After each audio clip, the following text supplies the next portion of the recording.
What's going on, everyone, and welcome back to another video. Doing a bit more of a vloggy type intro today because I am going to my colorist's house today to work on our latest short film. And for this video, I've decided to team up with Dehancer because I thought it would be the perfect opportunity to not only show off their product, but also what it takes to color grade a short film. It's also worth mentioning that Dehancer are not paying me to make this video. They did, however, give me access to the full version for not only the desktop plugin, but their iOS app as well, but more on that later. Secondly, all footage that you see in this video has been edited with Dehancer. There have been no other separate adjustments made. They have all been color graded using a single node in DaVinci to show you how intuitive the plugin is. I'll talk about this at the end of the video, but if you are interested in buying the full version of Dehancer, you can get 10% off using my code DEPTH at the checkout. There's also an affiliate link in my description that not only takes you straight there, but also helps me to produce more videos like this one.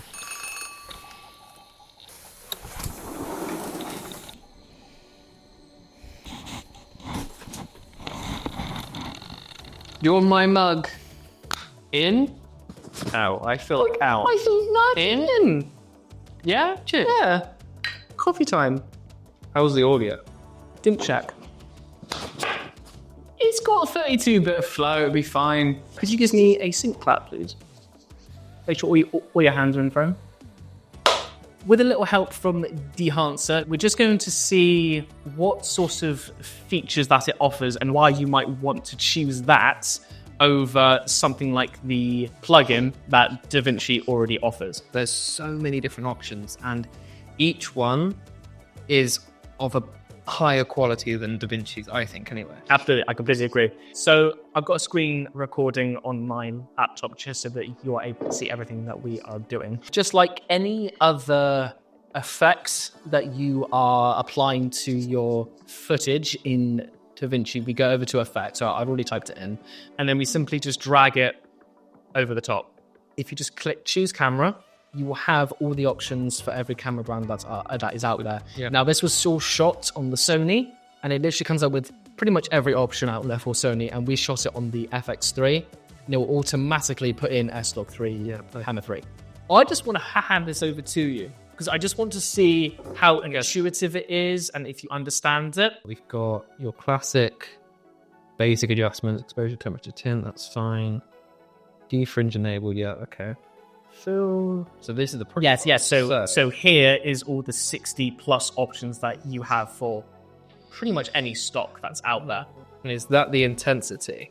So you can have the stock as it is fresh, or you can have the ability to control it as much as you want to really hone in on the sort of creative look that you're after.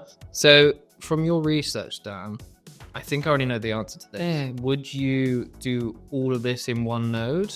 I wanted to try this with just applying Dehancer to the single image and trying to do everything in there. And you can get, I'd say, about 80% of the way there. Okay. However, stuff like controlling just the highlights and controlling just the shadows, I would do all that on its own. Film grain, so even then you can add different film grain. You go 8mm 50 ISO. Mm-hmm. Wow. Yeah, all this, like how specific it is with actually providing all the ISOs as well. Also, the better thing, with the halation tab, I found that if there was not a need for it, then it will not apply it.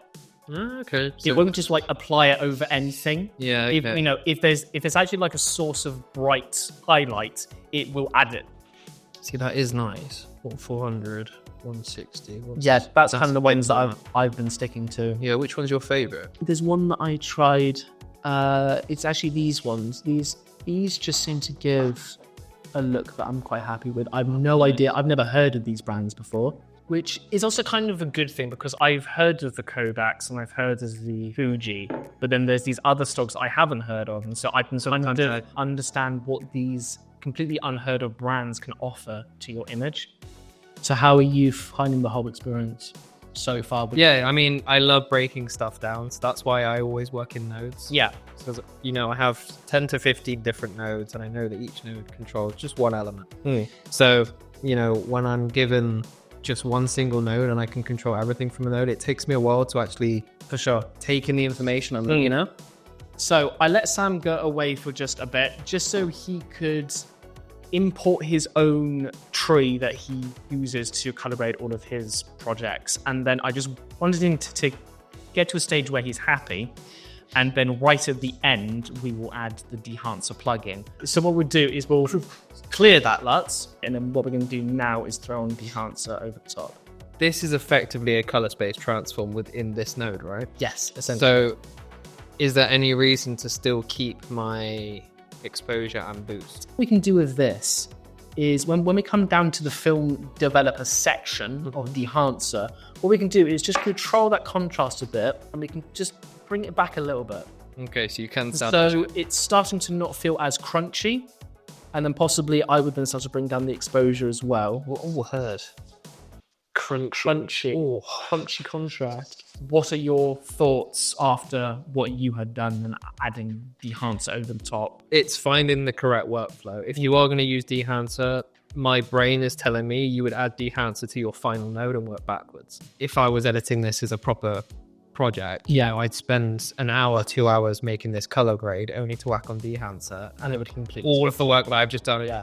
Kind of gone down the drain. Yeah. What I would suggest is, I like the shadows and the focus and what they're doing, but I would reset exposure, white balance, and color corrections.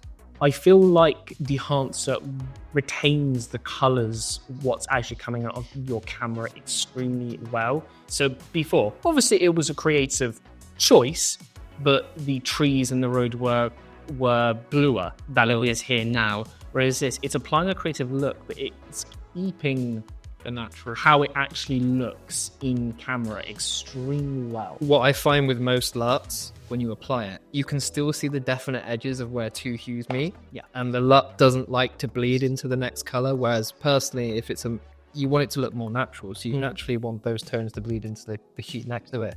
When I'm changing this shadow tone slider, right? Okay. It's very obvious that it's changing the shadows because it's set. Yeah. But even then it bleeds into the midtones. Yeah. His face, even the highlights, depending on how far you go, like, this is nice. So Sam, what are your overall thoughts, and can you see yourself integrating Dehancer into your workflow? Initial thoughts, I mean, it's very intuitive. There are some settings available to you through Dehancer that are hid within DaVinci, and it takes you, a couple of YouTube videos and just playing around a bit to actually find them. So it's really nice that all of those more in-depth settings are readily available if you are using Dehancer. If you've got a quick turnaround, one node, put Dehancer on, do everything in Dehancer, set it off. If you have to, if you're running out of time and like I say, need a quick turnaround, then it's brilliant. It's fantastic. I really like it. So now that we've gone through the desktop version of DaVinci, I wanted to take the time to just go through the iOS version as well. And essentially it offers all the same features that it does on the desktop version, but for your phone.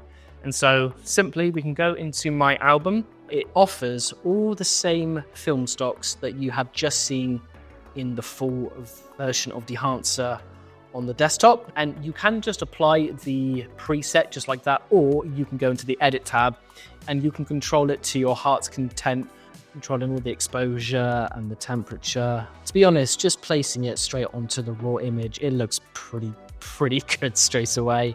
But, really control it a bit more and get an image that looks really good. And then you can simply save it to your album on your phone if you want to do that, or you can share it straight to Instagram, or send it through a text or whatever, just like that. And yeah, it's a really handy thing to have, and to have this now on my phone and to have all these proper stocks is a really great addition to my toolkit.